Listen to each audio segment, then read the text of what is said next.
Patna airport पर आएंगे और वहाँ से सीधे हम लोग उनको लेके जाएंगे गया में, जहाँ आज से 2-2.5 महीने से जो हमारे बौद्ध भिक्षुक पूरे बौद्ध धर्मावलंबी लोग जो है आंदोलन चला रहे हैं मुक्त कराने के लिए, और उसी बीएम को मुक्त करने के लिए हमारे भाई चंद्रशेखर जी वहाँ पहुँच रहे हैं। ब्राह्मणों को ये पहले से ही डर था, क्योंकि 1925 में बाबा साहब अम्बेडकर जो आंदोलन चला रहे थे, सामाजिक परिवर्तन और आर्थिक मुक्ति का आंदोलन, social change and economical equality, एक साजिश के तहत लगा कि हिंदू धर्म के खिलाफ, वैदिक धर्म के खिलाफ, सनातनियों के खिलाफ, माने वैदिक के खिलाफ, यहाँ पर हमेशा उसके खिलाफ जैन धर्म खड़ा हो गया, हमेशा खिलाफ बौद्ध खड़ा हो गया, उनके खिलाफ सिख खड़ा हो गया।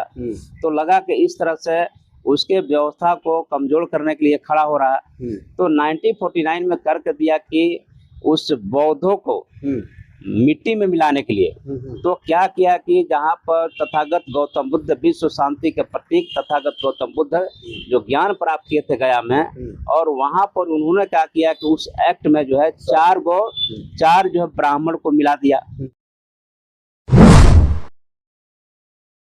दोस्तों, हिंदू धर्म में व्याप्त कुरीतियों के खिलाफ में बाबा साहब भीमराव अम्बेडकर 1935 में हिंदू धर्म को लेकर ये कहा था कि मैं हिंदू धर्म में पैदा लिया हूँ, ये मेरे बस की बात नहीं थी, लेकिन हिंदू धर्म में मैं मरूंगा नहीं, ये मेरे बस की बात है। और इसको लेकर बाबा साहब भीमराव अम्बेडकर 1956 में अपने लाखों अनुयायियों के साथ बौद्ध धर्म को स्वीकार करते हैं। लेकिन आधुनिक दौर में अगर बौद्ध धर्म की विचारधारा को लेकर अगर कोई सबसे आगे तेजी से लेकर बढ़ रहा है तो भीम आर्मी के चीफ और नगीना के सांसद चंद्रशेखर आजाद जी हैं। इस देश के आयरन लेडी बहन कुमारी मायावती जी हैं। आखिर चंद्रशेखर आजाद और बहन कुमारी मायावती जी बौद्ध धर्म को कब जो है स्वीकार करेंगे, कब उसे एक्सेप्ट करेंगे, इस पर तो बात करेंगे। लेकिन आपको बता दूं कि बिहार में 12 मई को भीम आर्मी के चीफ और नगीना के सांसद चंद्रशेखर आजाद जी बीटीएमसी एक्ट को रद्द करने के लिए बोध गया आ रहे हैं। इन तमाम मुद्दों को लेकर हमारे साथ बातचीत करने के लिए बिहार के बहुजनों के मजबूत नेता आजाद समाज पार्टी के प्रदेश प्रभारी पीके आजाद साहब हैं, बात करेंगे। तो पहले तो स्वागत है सर। आपको भी बहुत बहुत धन्यवाद।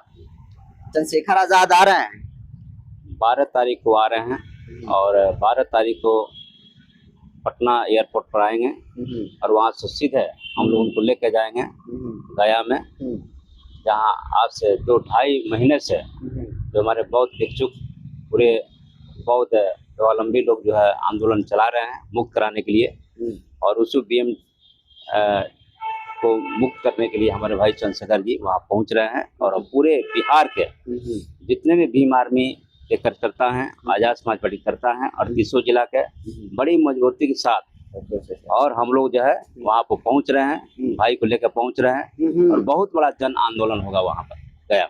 सरकार मान जाएगी बात चंद्रशेखर आजाद आने के बाद? देखिए, सरकार तो आज माने कल माने उसको मानना ही है।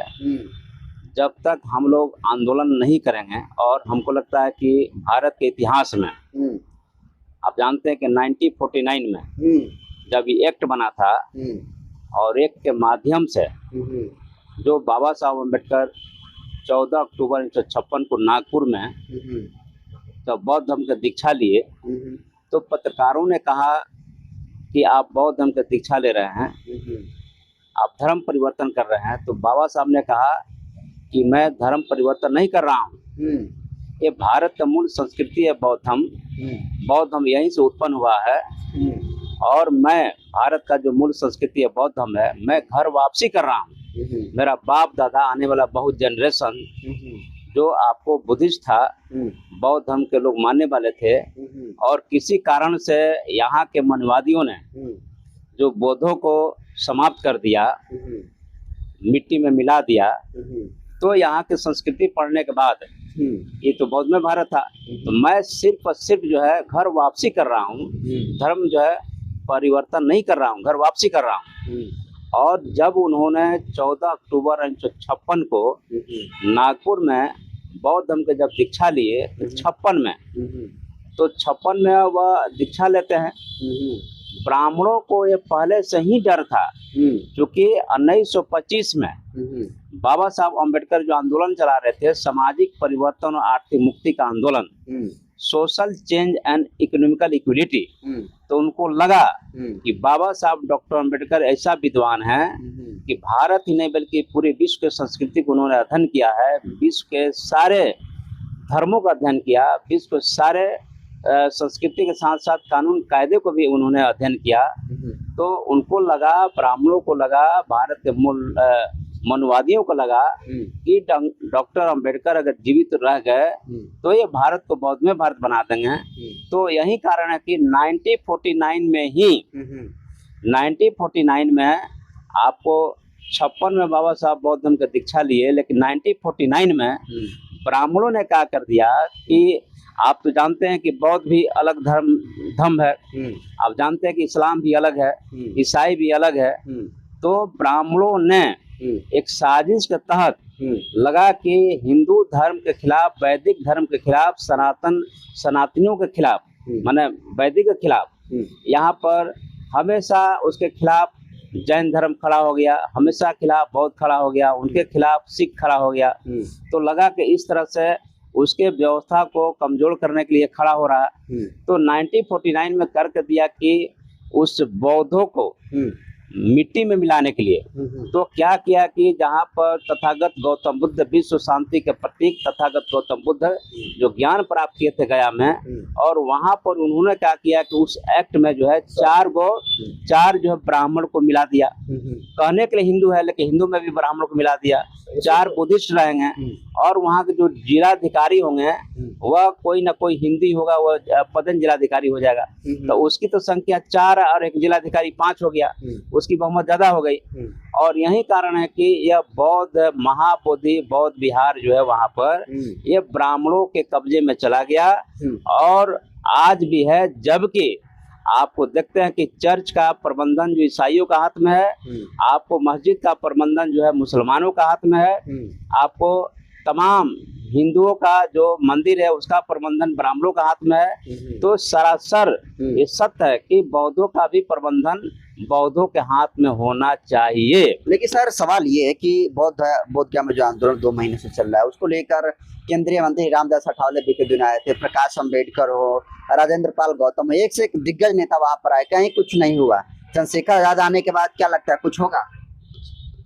राजेंद्र गौतम कांग्रेस का दलाल है और कांग्रेस का ही देन है कि उसमें जो है 1949 में वो ब्राह्मणों को ऐड किसने किया? कांग्रेस ने किया। और कांग्रेस एक पिट्ठू नेता, कांग्रेस का दलाल नेता जो आप राजेंद्र पाल के कहते हैं, गौतम कहते हैं, वो दलाल नहीं होता। तो दलाल उसको आया, उसका बाप क्यों नहीं आया? उसको राहुल गांधी क्यों नहीं आया? राहुल गांधी नहीं आएगा, वो जानते कि नहीं आएगा। तो ओकरा बाप दादा, ओकरा कांग्रेस के पंडित जवाहरलाल नेहरू से लेकर ओकरा बाप दादा तो कभी नहीं चाहा कि बौद्ध विहार अलग हो जाए। तो उसका बाप नहीं आ रहा है और राजेंद्र पाल एक दलित को, एक दलिदर को, एक आपको समझिए कि दलाल को वो भेजता है कि वहां पर चले जाओ। रामदास अठावले ओकर दादा, ओकर बाप जो बीजेपी का नरेंद्र मोदी बैठे हुए हैं और नरेंद्र मोदी नहीं कर रहे, तो अपने बाप को नहीं कर सकता है, नरेंद्र मोदी को कर नहीं सकता है, तो रामदास अठावले क्या कर सकता है? रामदास अठावले वो आपको बाबा साहब अम्बेडकर के विचारों का दलाल है, वो उनके विचारों का कट्टर दुश्मन है।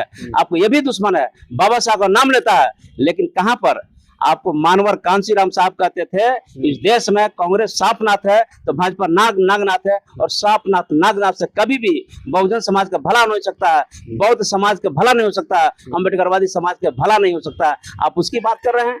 चंद्रशेखर की तुलना आप कर रहे हैं, आपको रामदास अठावले और आपको समझिए कि गिदर केंद्रीय मंत्री हैं रामदास अठावले भारत सरकार में। केंद्रीय मंत्री तो बहुत सारा लोग है, 131 मेंबर ऑफ पार्लियामेंट भारत में है और कहीं ना कहीं मंत्री, बहुत सारा मंत्री है, सब दलाल है, पूना पेट के नाजायज औलाद है। लेकिन चंद्रशेखर जी एकमात्र सांसद आपको नगीना का, उन्होंने जो है आपको सबसे बड़ा ऐसा पहली बार भारत में मानवर कांशीराम साहब के बाद, बहन जी के बाद और कोई शेर मिला है बहुजन समाज का शेर तो भाई चंद्रशेखर जी मिले हैं। और चंद्रशेखर जी जो वहां पर आवाज उठा रहे हैं और चंद्रशेखर जी आएंगे तो लॉ एंड ऑर्डर आपको जो पूरा आपको समझिए कि प्रशासन को कंट्रोल करना पड़ेगा। संसद जाएंगे शांतिपूर्ण ढंग से जो प्रदर्शन, इतना उनका समर्थक है, जनसलाब होगा कि आपको गया में अफरा तफरी हो जाएगा।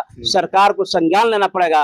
और जहां तक बात रही बात, आप ठावले हो चाहे पाल की बात कर रहे हो या तेजस्वी सॉरी आपको प्रकाश अम्बेडकर की बात कर रहे हो या आप नीतीश कुमार की बात कर रहे हैं या आपको समझिए कि आपको रामविलास के चिराग पासवान की, ये लोग चाहता अभी बिहार में जो कहते हैं कि झूठा अम्बेडकरवादी, झूठा बुद्धिस्ट, अगर आपको नीतीश कुमार जी अगर बुद्धिस्ट होते, बुद्ध विचारों का लैस होते, तो मैं कहता एक बार कहते नरेंद्र मोदी जी को, मोदी जी आप मेरा ही बैसाखी पर आपकी सरकार टिकी हुई है, ये भी कुर्मी समाज का, ये भी बहुजन समाज के आदमी है। आपको आप चंद्रबाबू नायडू वो भी बहुजन समाज का आदमी है। दोनों के बैसाखी पर केंद्र के नरेंद्र मोदी सरकार टिकी हुई है। दोनों अड़ जाते कि साहब भारत के संविधान को धज्जियां उड़ाया जा रहा है। जब आपको मस्जिद का प्रबंधन मुसलमानों के हाथ में है, जब ईसाई का प्रबंधन गुरुद्वारा आपको गिरजाघर का प्रबंधन आपको ईसाइयों के हाथ में है, तो आप जो है हिंदुओं का मंदिर का प्रबंधन आपको ब्राह्मणों के हाथ में है, तो आप बौद्धों का प्रबंधन क्यों नहीं दीजिएगा? आप